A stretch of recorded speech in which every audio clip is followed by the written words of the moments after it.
Hello there, Chris here from Becker's Models, and this video is supposed to be about, and it probably says it on the title, it's supposed to be about building the suspension, doing the HVSS on this EZ8, but instead I got carried away and I built the hull. No, I'm just joking.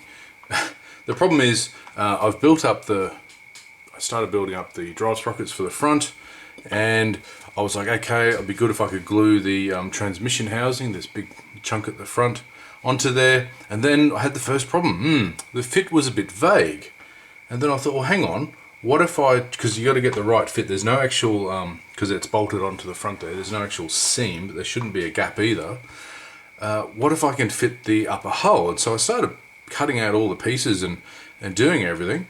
And yeah, the fit is really, really good. This is literally dry fit together. Now see if I can lift it without it all falling apart. But there you go.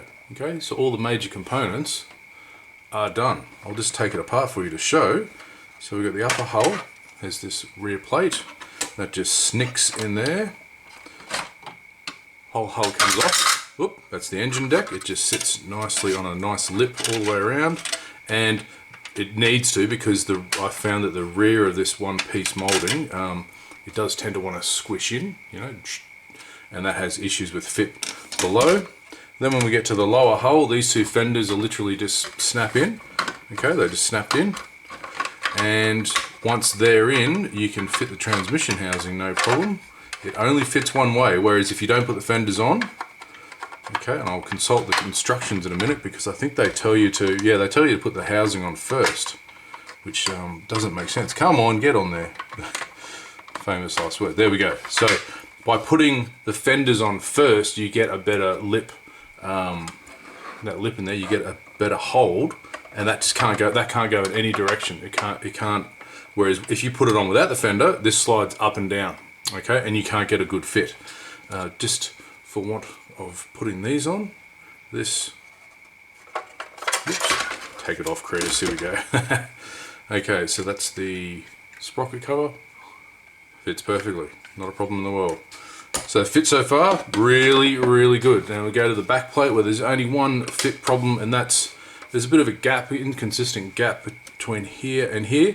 However, that may need to be filled by a weld seam. I've got to consult my references, and it does seem to be squished out just slightly on that side. But and this plate here that goes in, I forget the name, it's MJ2. If you look on this side, I don't know if you can just see but this side has got ejection pin marks, so that's the side you want up. This is actually angled. It has an angle on it, and it'll only fit that way, so that's nice and smooth.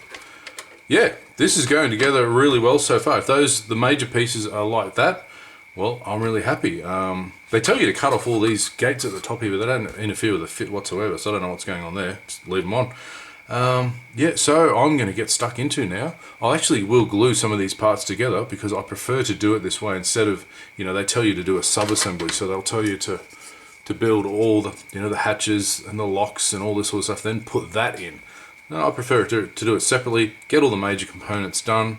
In fact, I might even glue the entire hull together. The only thing I need to do is to install the bow machine gun there, and some of the periscopes, and then I can actually glue the whole thing together, and then just have it sitting here on the bench on a lazy Susan thing, and I can just start gluing all the parts on. Because with all the suspension parts out and all the track parts out, I'm building the tracks when I can. There's not many parts left. So let's get stuck into it. Alright, let's get to the suspension itself. So I've made up one of the bogies, okay, and there are a few missing parts on here because they're quite tiny, holding this horizontal thingy in.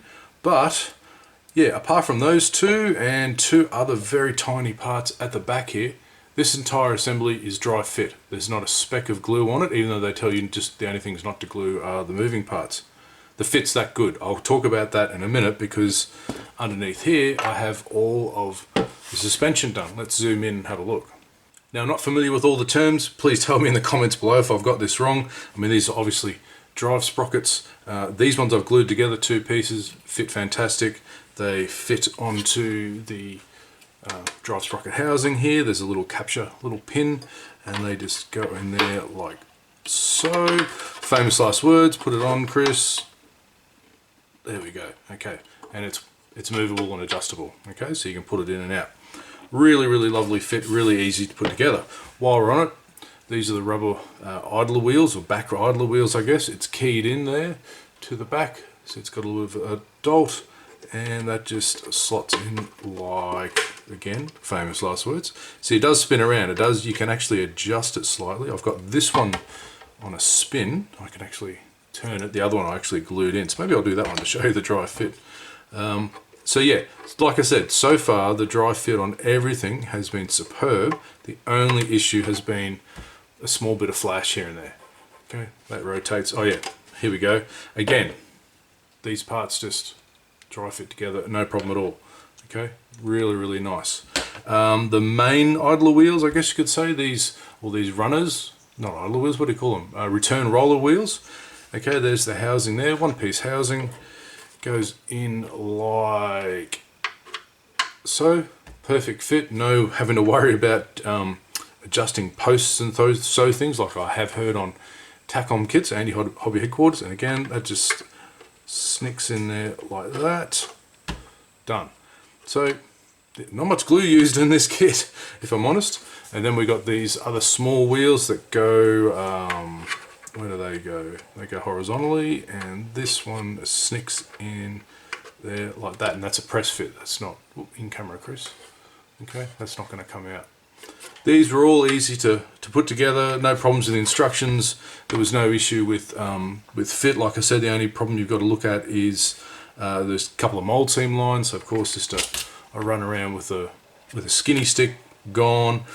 Some people might have issue with the rubber on these ones. I've done a bit of experimentation and sanding back. It'll come out fine in my belief. So yeah, I'm really impressed so far. Everything, like I said with the lower hull, everything is fitting nicely. Everything looks like it's put together well. It's not over-engineered until you get to these bogies. Now, there are 26 parts, I think I did. Let me just tighten up. I think there's 26 parts in total. And I'm going to take this apart for you to show you how it goes together. So these wheels are just captured on axles. Let's see if I can actually get it apart. Yep, there we go. This piston at the front, it's got two other small parts and they're keyed in the right way so you can't miss it to glue them in. That's the final part you've got to glue together.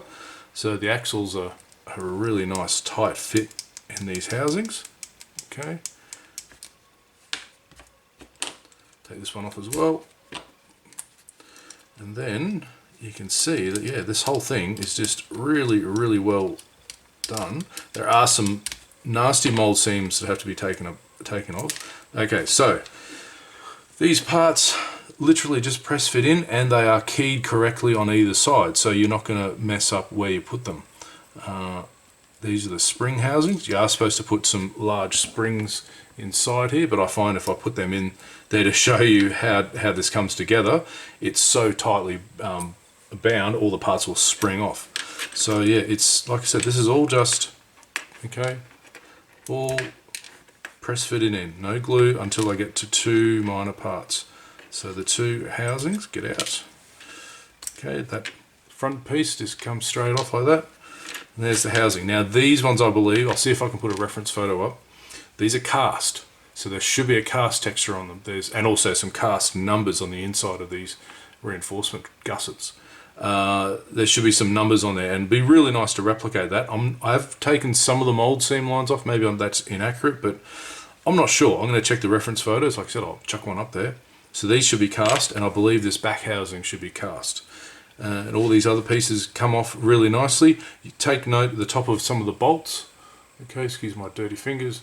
Some of these bolts have got a mold seam on them. I use the SMS ceramic scraper just to very carefully remove that without removing, you know, a bulk of the detail. As for the housing itself, let's see if it fits. I'm just going to choose a random one. Let's go with that one that's in camera. That always helps. There is a bit of cleanup in the back of it. Again, a couple of minutes just with a sanding stick.